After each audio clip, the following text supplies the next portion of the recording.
में बहुत सारे मॉडल्स स्टूडेंट्स ने लगाए थे, वहाँ से यात्रा शुरू हुई थी हमारी। हम उसको बहुत समय नहीं दे पाए, तो थोड़ा जल्दी जल्दी में उसको हमें देखने को मिला। तो मुझे बहुत चाहत थी कि हम लोगों से इंटरेक्ट करें। तो बच्चे अगर बैठे हों तो उनको बहुत बहुत बधाई है कि वो उन्होंने कुछ हाथ से काम किया, भले ही जुगाड़ का काम किया, लेकिन पहला स्टेप तो है। एक तो स्टेप है, मैं आपको एक कहानी बताता हूँ। मैं कुछ साल पहले जब IIT कानपुर में मैं था, तो एक जेई का जिस समय में परीक्षा हुई और उसमें जो एडमिशन्स हुए, तो उसमें एक स्टूडेंट के साथ में उनके माता पिता आए, उनको बच्चे को पहली बार IIT कानपुर में छोड़ने के लिए। तो मेरे पास पहले आए, वो मेरे पास आए, मेरा नाम सुन रखा होगा, किताबें पढ़ी होगी बच्चे ने IIT की परीक्षा के समय में। तो मेरे पास आकर के उन्होंने ऑफिस में थोड़ी बातचीत वगैरह की और मैंने उनको बताया कि IIT कानपुर का कैसा जीवन होता है, IIT कानपुर का कैसी संस्कृति होती है, यहाँ पर क्या क्या फैसिलिटीज होती हैं। उसी में मैंने उनको बताया कि बहुत सारे यहाँ पर क्लब्स हैं, यहाँ पर बहुत सारे क्लब्स हैं और उन क्लब्स के अंदर में कोई फोटोग्राफी का क्लब है, कोई ट्रैकिंग का क्लब है, कोई इलेक्ट्रॉनिक्स का क्लब है, म्यूजिक का क्लब है, डांस का क्लब है, एरो मॉडलिंग का क्लब है, बहुत सारे क्लब हैं अपने IIT कानपुर में। तो आप जो एक या दो क्लब ज्वाइन करना और उसमें आपको एक्सपीरियंस मिलेगा, आपको अच्छा लगेगा उसमें कुछ काम करने के लिए। लेकिन ज्यादा में भी ज्वाइन नहीं कर लेना, इतनी सारी है, आप सब में ज्वाइन कर लोगे तो पढ़ नहीं पाओगे तो ग्रेड वगैरह नहीं आएंगे, तो आपको दिक्कत होगी। लेकिन एक या दो में जरूर ज्वाइन करना, ये फैसिलिटी, ये अपॉर्चुनिटी आपको बहुत कम जगह पर मिलेगी। और उनके पिताजी ने हमसे पूछा कि ये क्लब ज्वाइन करना जरूरी है क्या, मैंडेटरी है क्या?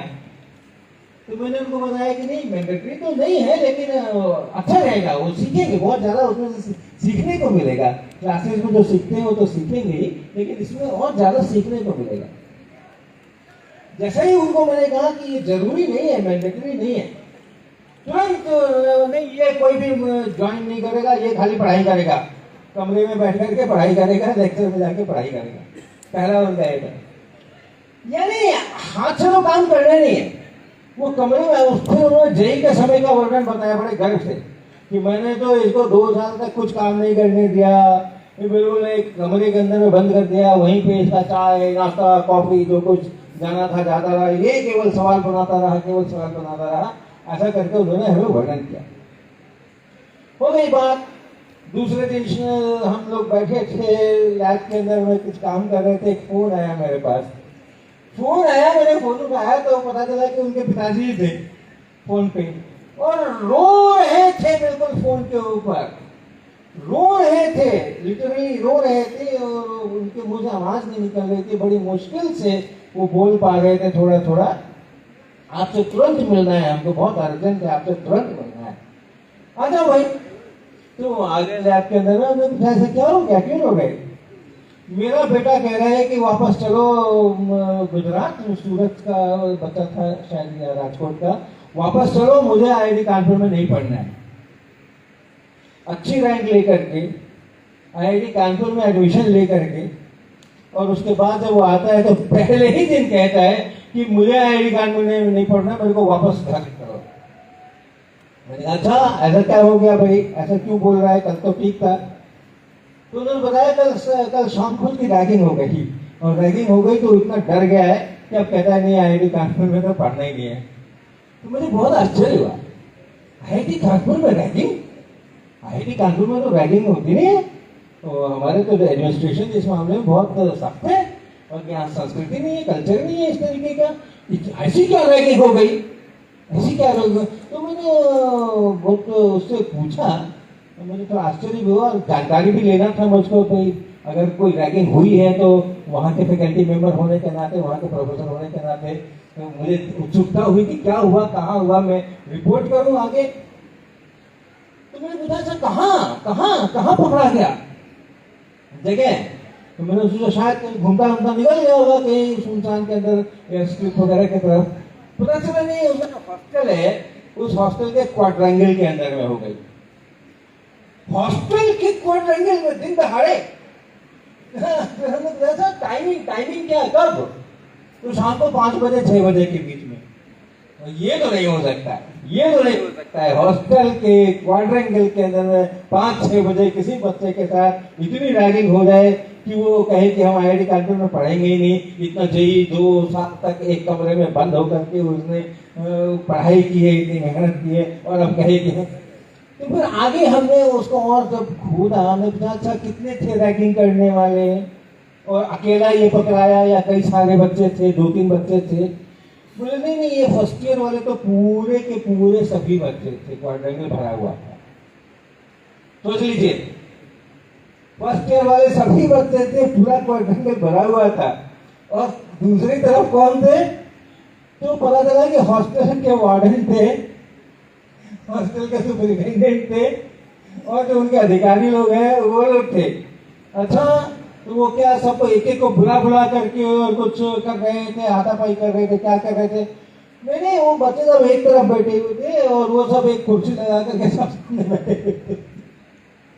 ऐसा होता है अगर केवल पढ़ना पढ़ना पढ़ना पढ़ना, घर में पढ़ना, फिर ट्यूशन जा करके पढ़ना, फिर उसका स्कूल का होमवर्क बनाना, उसके बाद फिर उसका होमवर्क बनाना, रात दिन इस चिंता में रहना कि अगर IIT में एडमिशन नहीं हुआ तो क्या होगा। तो ऐसा ही होता है। जिंदगी जो है ना, वो उसको उसको उसको झेलने की, उसकी चुनौतियों को स्वीकार करने की अपने अंदर में क्षमता ही नहीं बचती है। बहुत मुश्किल से और उनको पहले शांत किया, उसका बेटे को बुलाया कि भैया इसको रैगिंग नहीं कहते हैं, ये रैगिंग नहीं हो रही थी, तुम्हारे साथ किसी ने हाथापाई नहीं की, किसी ने गाली गलौज की क्या, अश्लील शब्दों का उपयोग किया तो नहीं किया, तो काहे की रैगिंग है फिर ये? लेकिन इतना वो कमजोर है, वो मन से इतना कमजोर है वो बच्चा कि वो इतने को भी नहीं सहन कर पा रहा है कि कोई बिठा करके उससे बात कर रहा है। तो जो बाहर आप लोगों ने मॉडल लगाए, आपने उस दुनिया से निकल करके, वो जो किताब वाली दुनिया है उससे बाहर निकल करके, और आपने कुछ काम किया, हाथ से कुछ जोड़ा, काटा, कुछ सोचा, कुछ लगाया, अगर आपने खुद से किया तो क्योंकि आजकल तो हर चीज में असिस्टेंस मिलता है ना, बाजार के अंदर में हर चीज के लिए असिस्टेंस मिलता है। आपने अगर खुद से काम किया तो वो भी बहुत सराहनीय है, वो भी बहुत अच्छा है। क्लासरूम के अंदर में हमारी ट्रेनिंग होती है, लेकिन जो कुछ नई चीज निकल करके आनी होती है वो क्लासरूम के बाहर से निकल करके आती है, क्लासरूम के अंदर से नहीं आती है। सेब कहाँ गिरा था? सेब कहाँ गिरा था भैया? क्लासरूम में तो नहीं गिरा था ना, क्लासरूम में तो सेब नहीं गिरा था। सेब क्लासरूम में नहीं गिरेंगे। अगर गुरुत्वाकर्षण का नियम कौंधना है तो क्लासरूम के बाहर ही कौंधेगा, वो अंदर नहीं कौंधेगा। इसलिए बाहर की दुनिया के साथ में अपने को इंटरेक्ट करना पड़ेगा। दूसरा, सुमित जी जिस ऊंचाइयों तक भारत को ले जाने की बात कर रहे थे, तो उसका सबसे जो अहम किरदार होगा, जो उसका सबसे अहम किरदार होगा, वो कौन होगा? वो बड़े लोग कहते हैं लोग कि सब विदेशों में जाकर के और रिसर्च करने चले जाते हैं, इंडिया में कोई रिसर्च नहीं करता है ढंग से, क्योंकि लैब नहीं है यहाँ पे। तो लैब एक बहुत बड़ी किरदार है, रिसर्च की लैब हमारे यहाँ से नहीं है, तो सबको जाना पड़ता है बाहर। ऐसे ही आप सोचते हो फंडिंग नहीं है, पैसे नहीं है, हम क्या इनोवेशन करें, गरीब देश है, बनाना है, तो पैसा एक बड़ा किरदार है। इसी तरह से और भी आप सोच सकते हो कौन कौन किरदार हो सकते हैं जो भारत को अगर हमको टेक्नोलॉजिकली ऊंचाइयों पर ले जाना है। तो आपको क्या लगता है सबसे महत्वपूर्ण किरदार कौन है?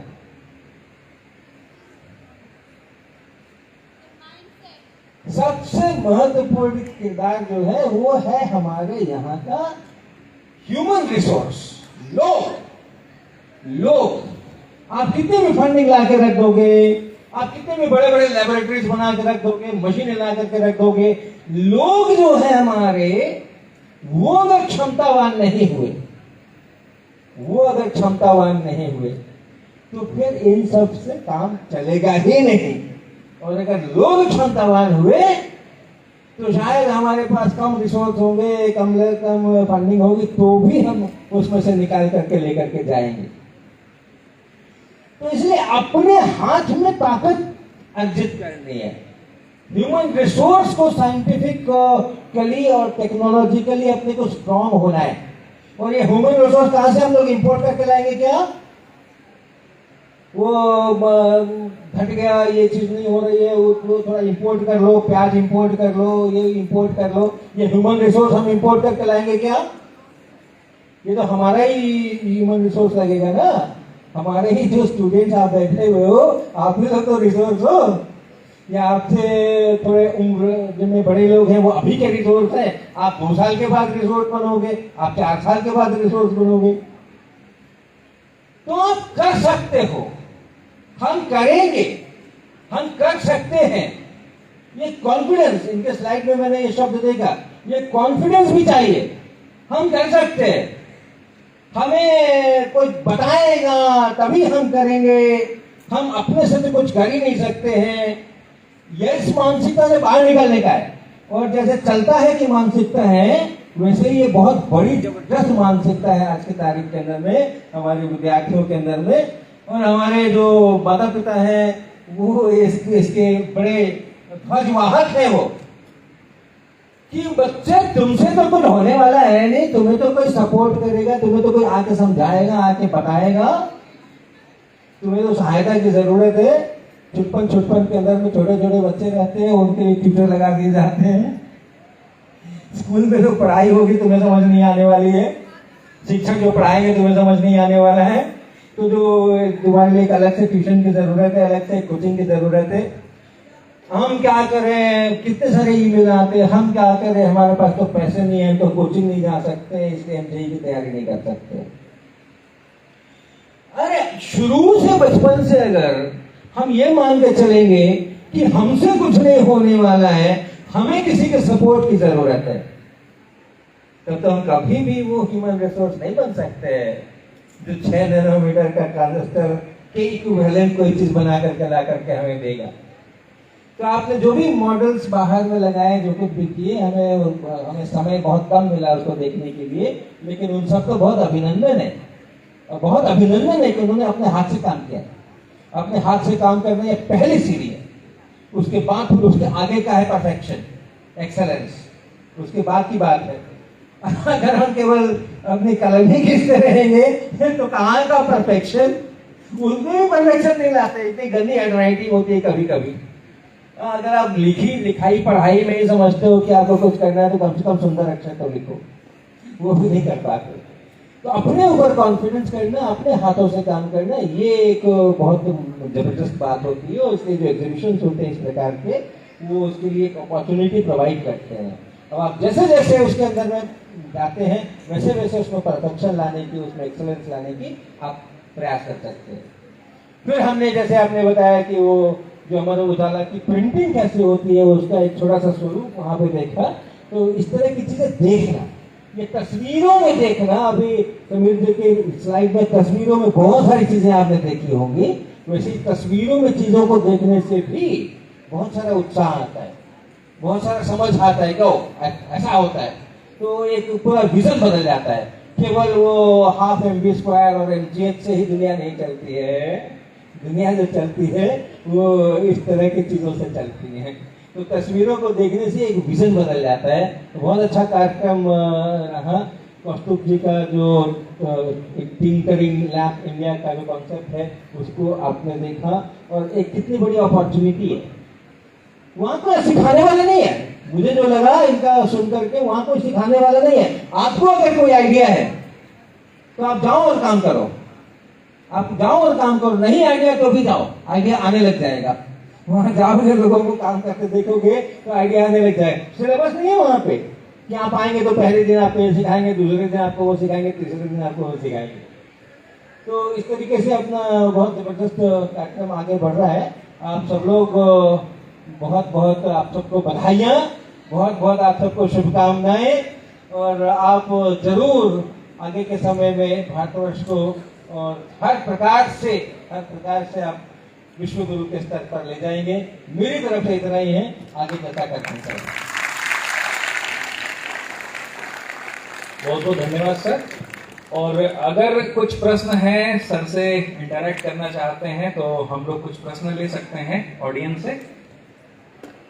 एक माइक लेके जाना होगा इधर ऑडियंस।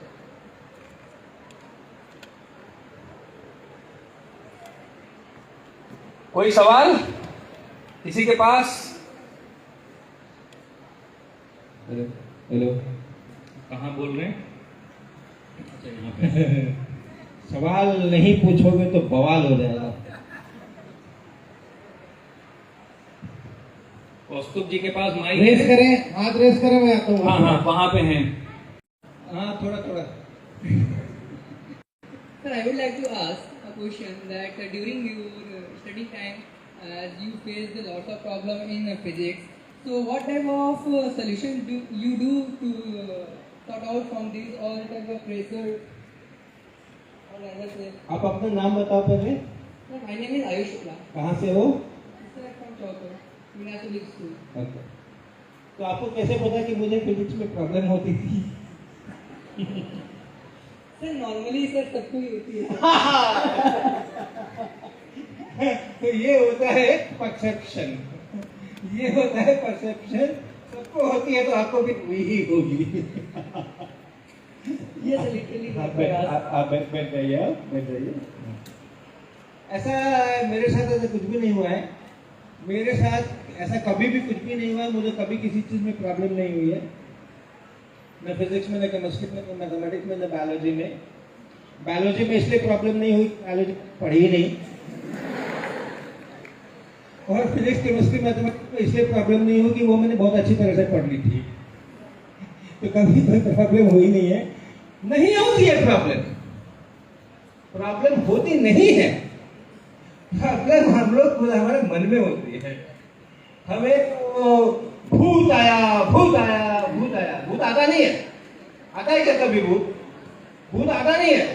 लेकिन अगर हमारे मन में बैठा है भूत आ जाएगा, भूत आ जाएगा, भूत आ जाएगा, तो वो भूत आ ही जाता है। मेरे मन का भूत होता है, वो असली का भूत नहीं होता है।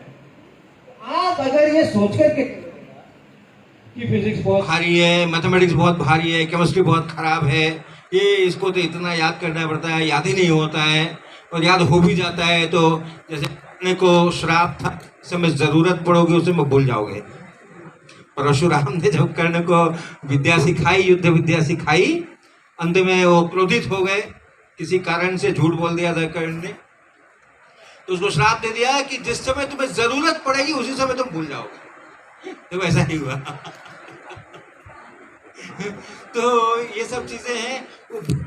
भूत आया करोगे ना तो वैसा ही होगा, समझ नहीं आएगा।